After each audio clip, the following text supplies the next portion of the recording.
একটা কথা মনে রাখবেন, আল্লাহর জগৎ আল্লাহর আদতে চলে।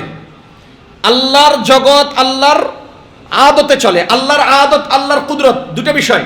বলেন আল্লাহর আদত, আল্লাহর কুদরত। কুদরতে জগৎ চলে না, আদতে জগৎ চলে। কুদরতে জগৎ চলে না, আদতে জগৎ চলে। আপনার কম্পিউটারে ভাইরাসে ধরেছে, আপনি যদি মুনাজাত ধরে দূরে কাত নামাজ পড়ে কোন আল্লাহ ভাইরাসটা দূর করে দাও, তো বাজারে অ্যান্টিভাইরাস থাকলো কেন? মুনাজাতে কম্পিউটারের ভাইরাস যদি দূর হয়, তাহলে অ্যান্টিভাইরাসের অস্তিত্ব দুনিয়াতে থাকবে কেন? তো মুনাজাত দিয়ে ভাইরাস দূর করা যাবে, এটা আল্লাহর কুদরত, কিন্তু অ্যান্টিভাইরাস ব্যবহার করতে হবে, এটা আল্লাহর আদত। আপনি নিম গাছে যদি হারা দিন কোন যে আল্লাহ একটা আম দেন, আম দেন, লাভ হবে না, এটা কুদরত। আল্লাহ চাইলে নিম গাছে আম দিতে পারেন, এটা দেন না, দিবেন না। আমাকে আম গাছ লাগাইতে হবে, আল্লাহর আদত, আম গাছে আম ধরবে। এখন যদি বলেন তো ইব্রাহিম আলাইহিস সালাম আগুনে পড়লেন, পুড়লেন না পুড়লেন না? পড়েন নাই।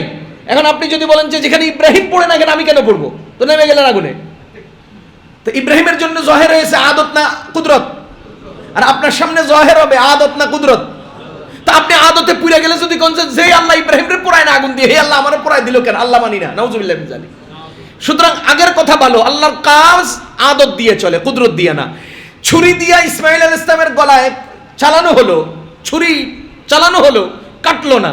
আর আপনি যদি কোন যে ইব্রাহিমের তো বাবা, আমিও তো বাবা, ইসমাইল ছেলে, আমার ছেলেও তো ছেলে, দে বাপ শো তোর গলার মধ্যে লাগাই দেই, তো যদি কেটে যায়, এবার কোন যে ইব্রাহিমের ছুরিতে কাটলো না, আমার ছুরিতে কাটলো কেন? ছুরির আদত কেটে যাওয়া, ইসমাইলের গলা না কাটা, এটা আদত না কুদরত? সুতরাং কুদরতের ভিত্তিতে আদতের হিসাব নিকাশ চলে না। ইব্রাহিম আলাইহিস সালাম আগুনে পড়লেন, আল্লাহ তাআলা আগুনরে হুকুম করলেন, ইয়া না, হে আগুন, কুনি বারদা, ঠান্ডা হয়ে যা। আচ্ছা বলেন তো, আগুন ঠান্ডা না গরম? তাইলে আগুনকে একেবারে 360 ডিগ্রিতে ঘুরে যেতে বললেন, গরম থেকে তুই ঠান্ডা হ। না না, আবার তুই করে নিজে নিজে যদি বাড়তি পণ্ডিতি করে ঠান্ডা বেশি হস, তাইলে আগুনে যেরকম গরমে কষ্ট পাবে আমার বন্ধু, আবার ঠান্ডা হলেও তো আমার বন্ধু কষ্ট পাবে। আল্লাহ বলেন সালামান, না, কষ্ট পায় পরিমাণ ঠান্ডা হওয়া যাবে না, শান্তি পায় পরিমাণ ঠান্ডা হও।